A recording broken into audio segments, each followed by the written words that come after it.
Hello and welcome to Obscure Movie Reviews, where we love to take a look at some of the more unknown and ambiguous titles in cinema history. Here we focus on movies that are hard to find, on the older side, relatively unknown, or perhaps they simply lack in popularity. So check your vision and hold your breath as we dive into The Human Monster.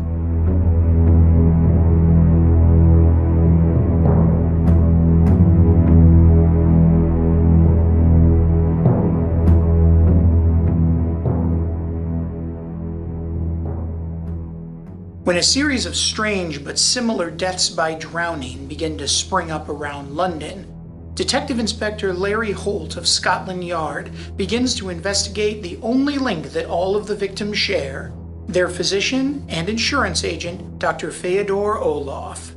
With the assistance of Diana, the daughter of one of the victims, they infiltrate a blind center that Dr. Orlov helps facilitate with the aid of his blind manager, Professor Dearborn.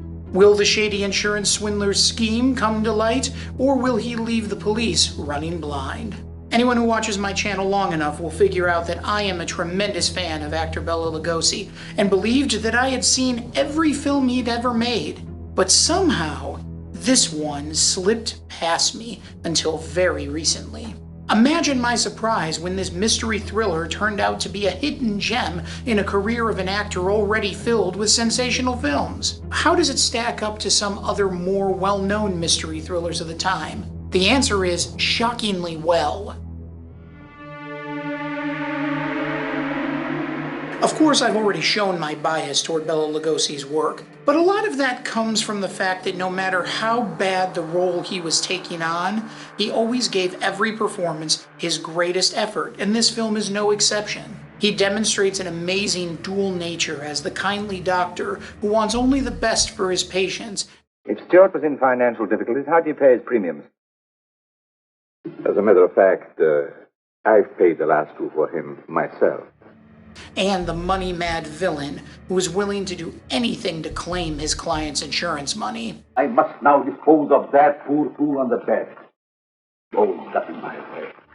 Hugh Williams plays Detective Inspector Holt, and while he's perhaps better known for his theater work, Williams would go on to play many similar roles in both film and television. Another theater great in the cast is O.B. Clarence, who lends his talents to blind but seemingly saintly Professor Dearborn. I want to introduce Miss Stewart to you.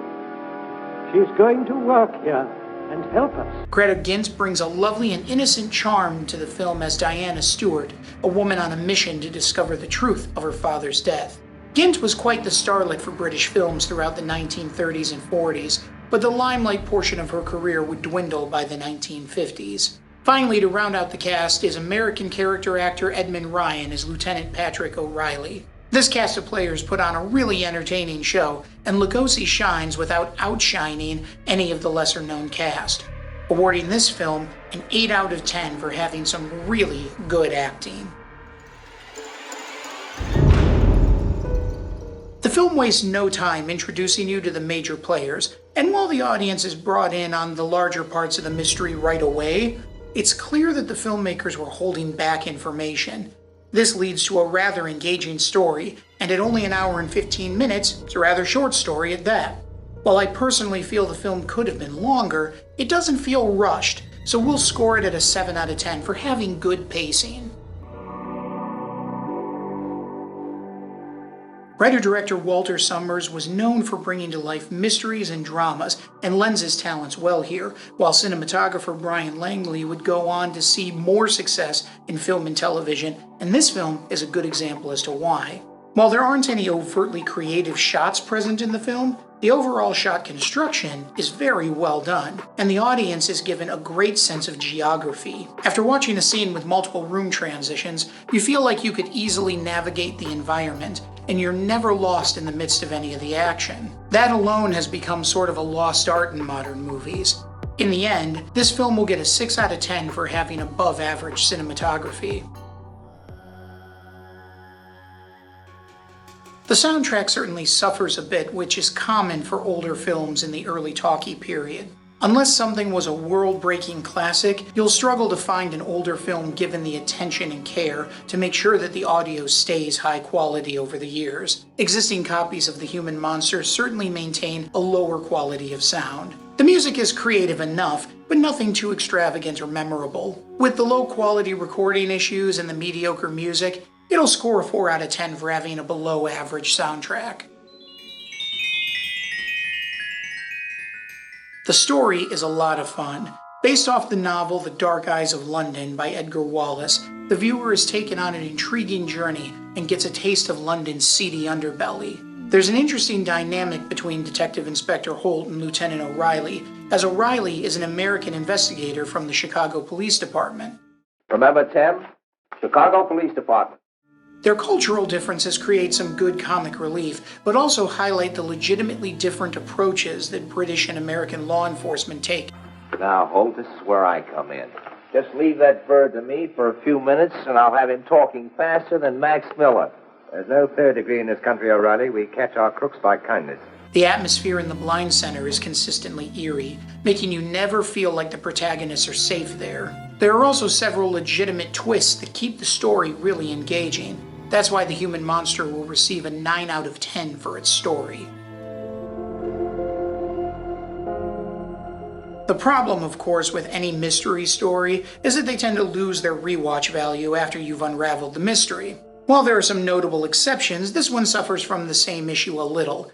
However, like some other exceptions to the rule, the performances and story here are good enough to warrant a rewatch. I found that after I had watched it the first time, I was compelled to watch it again to look for nuances that I'd missed the first time around. Being that it's a shorter film, it was also easy to do without killing a whole afternoon. I'd say that those saving graces allow this film to have a 5 out of 10, giving it average rewatchability.